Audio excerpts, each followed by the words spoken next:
જન આક્રોશ રેલી છે એ જનતામાં ક્યાંય આક્રોશ નથી, આક્રોશ કોંગ્રેસનો છે, પણ બોલવામાં ધ્યાન રાખજો. કારણ કે પાછા જન આક્રોશ રેલીની કાઢી અને નરેન્દ્રભાઈને ગાળો દેવાનો કાર્યક્રમ કરતા નહીં.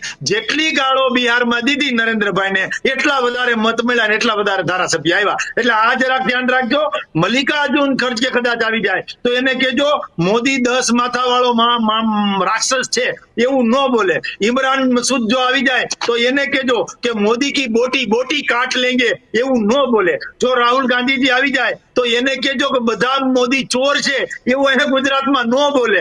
અને પાછા જયરામ રમેશ જો કદાચ આવી જાય તો એને કહેજો કે મોદી હિટલરની મોત મરશે એવું ન બોલે. અને રાજા પટેરિયા જો કદાચ આવી જાય તો એને કહેજો કે મોદીની હત્યા માટે મોદી તૈયાર રહી. આવું ના બોલે. એટલે હું તો સલાહ આપું છું પ્રમોદ તિવારી છે એને કહેજો કે મોદીને મુસોલિન સાથે ન સરખાવે. અને સોનિયા ગાંધી કદાચ આવી જાય તો એને કહેજો મોત કા સોદાગર શબ્દ ન બોલે ભાઈ.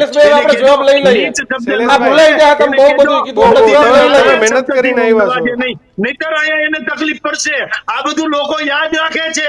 હેમાંગભાઈ બહુ જબરજસ્ત સ્ટડી સાથે કોણ હું બોલ્યું હતું એ તમને યાદ નહીં હોય હેમાંગભાઈ, પણ શૈલેષભાઈ ને તમારા કયા પક્ષનો કયો નેતા હું બોલ્યો, જયરામ રમેશે શું કીધું, રાહુલ ગાંધીએ શું કીધું, સોનિયા ગાંધીએ શું કીધું, મલ્લિકાર્જુન ખડગે શું કીધું, બધી ખબર છે.